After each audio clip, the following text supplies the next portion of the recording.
Salamalik aziz vatandaşlar.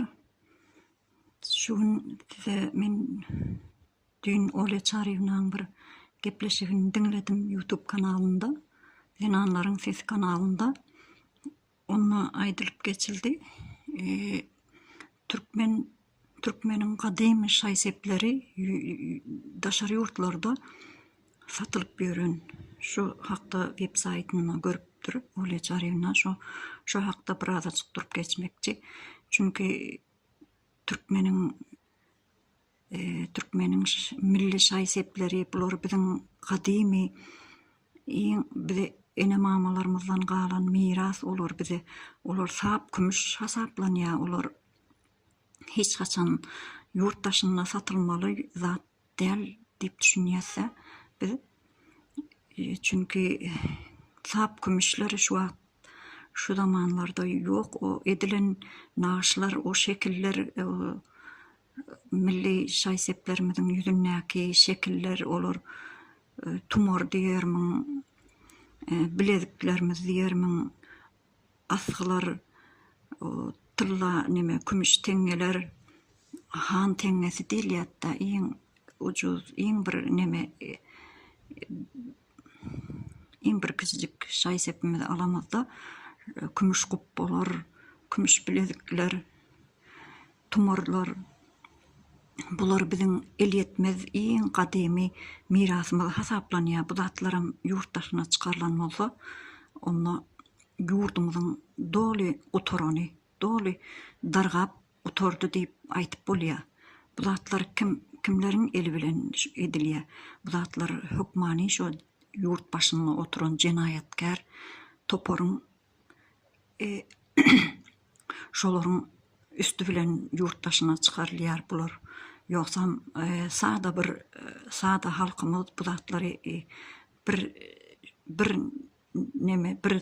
stuğunum daşarık alıp çıkıp bilmez deyip düşünüyorsa.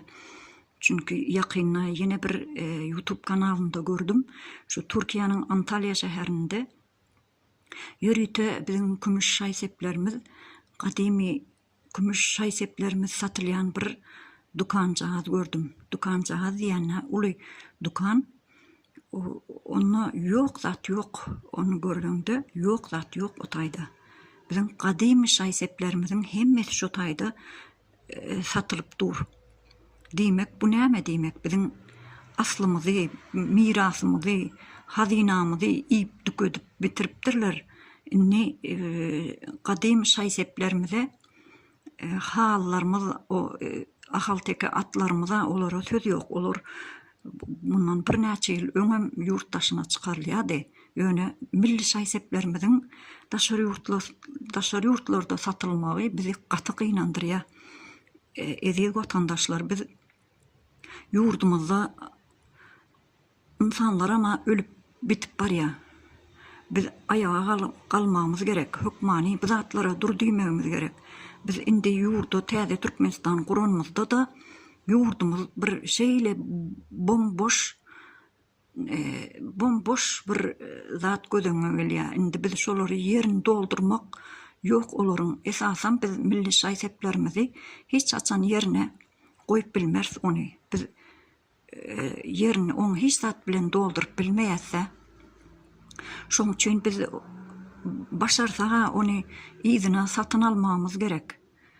Yöne biz satın almağa da bizim entek gücümüz yetmese gerek. Sebebi bizim hazinamız boş. Biz ilk bilen hazinamız doldurmalı. Halk täze Türkmenistan'ı kuranmızda bizim hazinamız boş. Boşottular bular. Bu zatlara yeke jogap sormalı biz. Halkımız ayağa kalıp biz jogap sormalı bunu eden cinayetçi topordan. Şoň üçin edil vatandaşlar seslenin bu zatlar sessiz kalmasın. Hükmani bu zatlar yerine çözülmeli zatlar. Kimlerin üstü bilen yakynna da bir Türkmenistan'ın muzeylerine de şu zatların derevine täzesini yasap koyupdurlar diyen bir gep eşitdim men. Bu hakikat bolmaly, yanlışmasam. Şu kadim şaysepleri alıp ona direk täzesini yasap koyanmışlar. Şeyle pikir öňe sürüldi. Şu doğru olmalı, hakikat olmalı bu, hakiki bu zatlar. Bu zatlar kim ediye? Bu cinayetçi topur ediye. Buları biz yok etmeli. Biz bulardan hasap sormalı. Günümüz eyyam geçti adamlar, aziz vatandaşlar. Gelin seslenin, koşulsun bizim görüşümüze koşulun. Biz bu zatlara dur demeli, aziz vatandaşlar. Seslenin, sizin cevaplarınıza karşıyan. Sağ olun.